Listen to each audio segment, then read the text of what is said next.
बिस्मिल्लाहिर्रहमानिर्रहीम अस्सलाम वालेकुम। आज जो मैं आपको रेसिपी दे रही हूँ वो मैंने आप लोगों से वादा किया था कि मैं आपको दिखाऊंगी कि जर्मन जो है लंच टाइम जो खाते हैं मुख्तलिफ किस्म खाने खाते हैं, उनमें एक ये भी है और ये मुझे बहुत पसंद है, तो मैं अक्सर ये बनाती हूँ। मैं आज आपको बताती हूँ कि मैंने इसके लिए किन चीज़ों का इस्तेमाल किया है।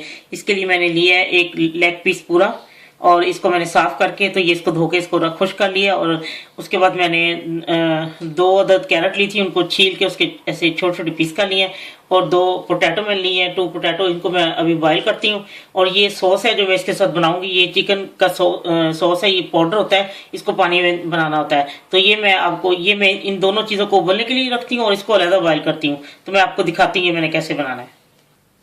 ये मैंने 1 कप पानी लिया और अब मैं इसमें इसको डाल के इसको मैं पकने के रख देती हूँ। जब ये एक साइड से जब ये आधा पक जाएगा यानी हाफ पक जाएगा, इसकी फिर मैं साइड इसको चेंज कर दूंगी और फिर साथ इसकी गाजर डाल दूंगी और फिर मैं आपको बताती जब मैं गाजर डाल लूंगी कि मैंने किस वक्त गाजर डालनी है। और मैंने पोटैटो भी बॉयल करने के रखती हैं। ये एक साइड से हो गई थी, पक गई, देखिए उसको लेग को छोड़ना शुरू कर दी गई। और अब मैं इसी में ये गाजर डालूंगी क्योंकि मैंने वो दूसरे चूल्हे पका रही हूँ, ये बड़ा है ना जरा, तो छोटे पका। अब ये मैंने इसमें नमक नहीं डाला क्योंकि जो मैंने सॉस तैयार करना है उसमें बहुत नमक है, मेरे लिए वही काफी होता है। तो ये अब मैं इसमें ये गाजर भी डाल देती हूँ। जब ये गाजर भी तैयार हो जाएंगी, जब तक ये बिल्कुल परफेक्ट हो जाएगी चिकन, तो फिर मैं आपको बताती हूँ। ये गाजरें भी गल चुकी हैं और इसकी मैंने जो सॉस बनाना है ना उसमें पानी थोड़ा सा डालूंगी, यखनी मैंने जो इसकी थी वो निकाल ली है और अब मैं इसमें से गाजर निकाल के इसको इसी में छोड़ दूंगी ताकि ये रोस्ट हो जाए बगैर फैट के, क्योंकि इसके साथ जो थोड़ी बहुत लगी है वही इसके लिए बहुत काफ़ी है।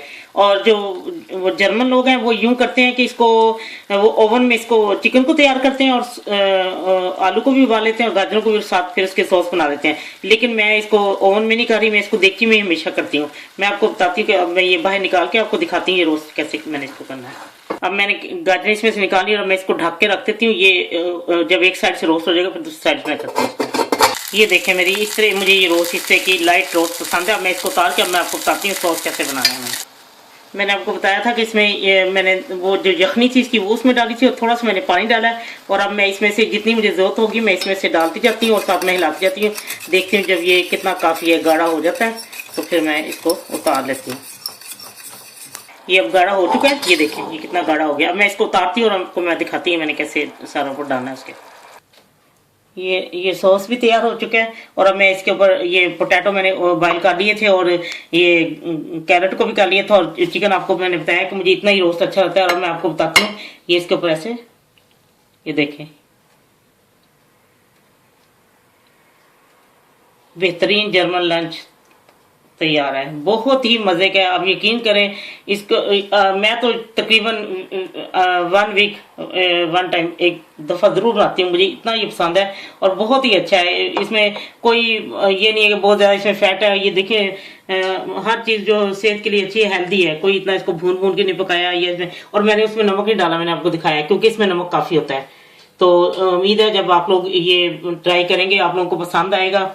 और ये मैंने आपसे वादा किया था कि जो मैंने मेरे 10,000 उसके बाद जो मैंने आपको रेसिपियाँ कुछ दिखाई उससे मैंने ये भी आपसे वादा किया था कि मैं आपको जर्मन लंच भी दिखाऊंगी कि वो किस किस्म खाना कहते हैं। एक किस्म का ये भी वो खाना ये वो लोग बहुत पसंद करते हैं। और आपको जो आपने इसमें अगर और भी वेजिटेबल आपने डालनी है तो डालें, मुझे तो ये दोनों ही अच्छी होती हैं ज़्यादा ना। आखिर में फिर मैं सबका शुक्रिया अदा करूंगी जिन लोगों ने सबसे पहले तो खुदा ताला का शुक्र अदा करती हूँ, फिर अपने यूट्यूब वालों का जिन्होंने मुझे प्लेटफॉर्म दिया और आज मैं यहाँ तक पहुँची हूँ, फिर तमाम व्यूवर्स का जिन्होंने मेरा हर पल साथ दिया और मेरी हमेशा मेरी हौसला अफजाई की और मेरी रहनुमाई भी की। और उनमें कुछ ख़ास लोग हैं जो इसमें स्पेशल तो सभी है मेरे लिए, लेकिन जिन लोगों ने मेरी बहुत ज़्यादा हेल्प की उसमें दानिया समरा दानिया है वो फ्रॉम अमेरिका, जिन्होंने मुझे मेरी हेल्प की चैनल शुरू करने में।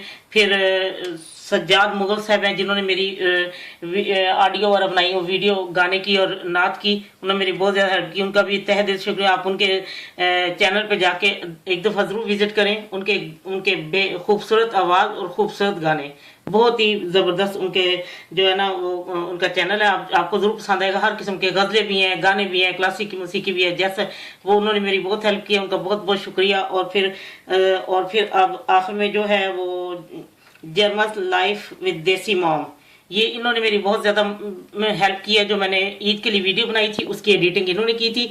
और ये जो अब आपने देखा है जर्मन वो तुर्किश ब्रेकफास्ट विद वो जो मेरा टूर सिटी टूर, वो उन्होंने इसकी एडिटिंग की है। उनका बहुत बहुत शुक्रिया। प्लीज़ आप उनके चैनल पर ज़रूर विजिट करें, जर्मन लाइफ विद देसी मॉम। वो जब भी आपको कोई प्रॉब्लम हो, कोई आपके चैनल में या कुछ हो, आप उनको उनको उनके साथ शेयर करें।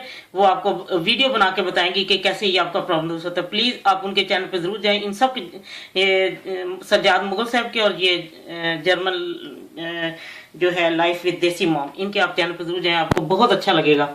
तो सब लोगों का मैं बहुत शुक्र अदा करती हूँ।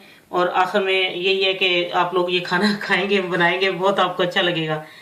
जब आपका दिल चाहे आसान और मज़ेदार खाना खाने को, तो आइए ना रिदा की किचन में। प्लीज़ सब्सक्राइब करना, लाइक करना और कमेंट्स देना ना भूलें। अल्लाह हाफिज़।